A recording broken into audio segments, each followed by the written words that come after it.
Welcome back mga kabayan techers. It's another housing replacement refurbishing series for the iPhone 12 mini. Most of our viewers are not yet subscribed. Kindly take a moment and click the subscribe button.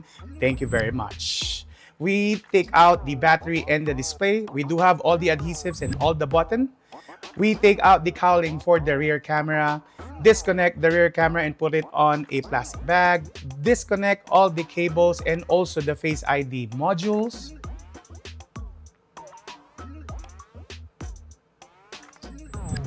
Then we take out the Bluetooth signal antenna and install it to the new enclosure. Make sure the gold pin is tucked in between the housing and the cage for the rear camera and screw it back.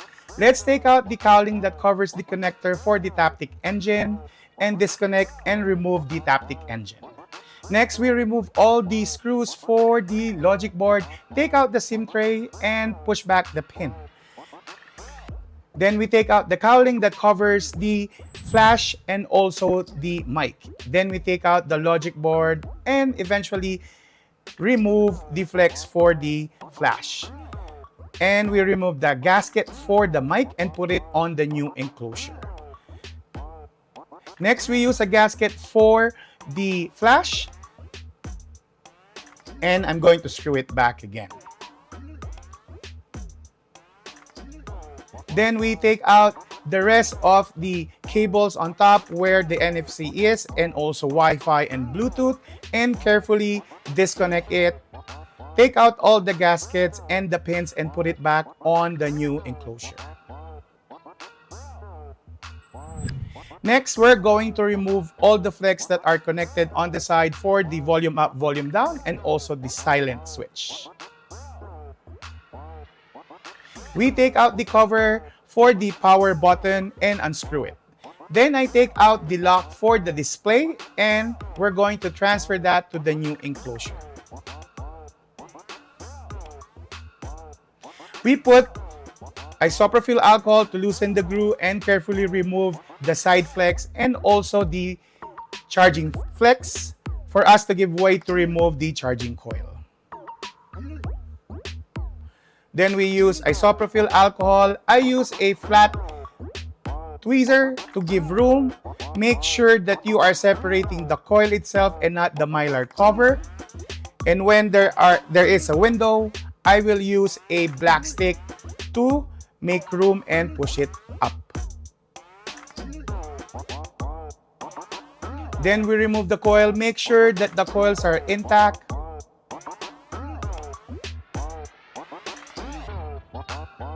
Or you could just buy a coil and you can install it immediately.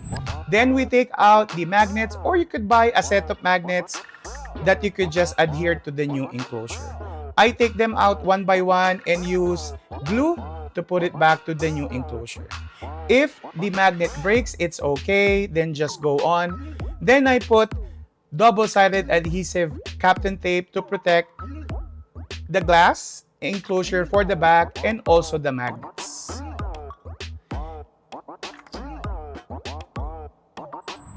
Then I take out the springs for the buttons. First is for the power button. Put the power button and also that spring and test it. Make sure it locks. Then we go on the other side and put those springs also on the new enclosure together with the volume up and volume down button.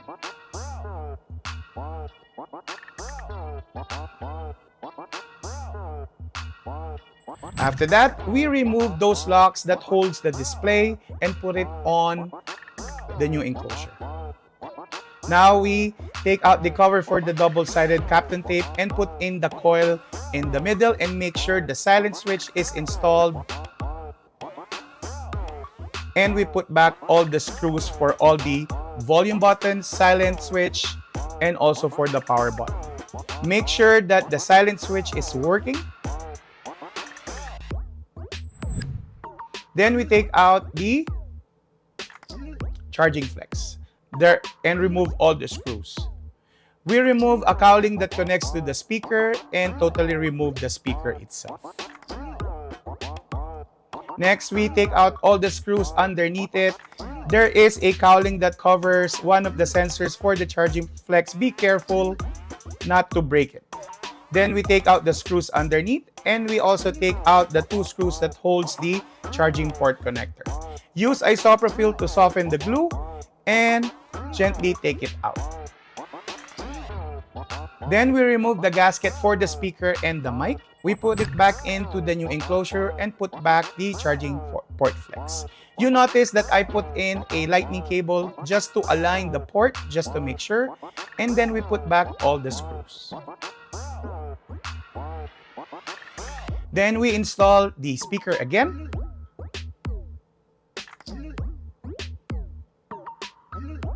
Next, we take out the SIM tray pin and put it on the new enclosure.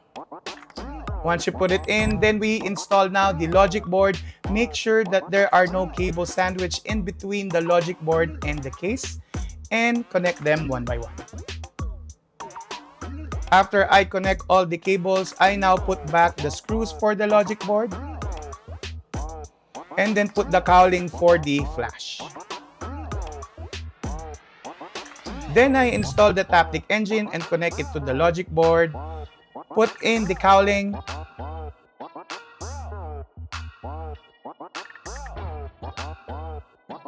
Then I clean the lens cover for the rear camera and also the rear camera itself and install it. And put in the Face ID module. Make sure it's aligned correctly and connect all the cables. Next, we put back the cowling for the rear camera. Then we temporarily install the battery for us to test and also the display. Now we are ready to test.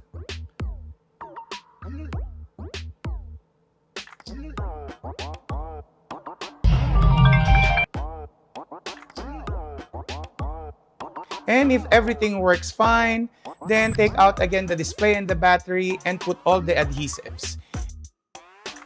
If you have any questions, concern, kindly write them down below. Again, thank you very much and have a good day.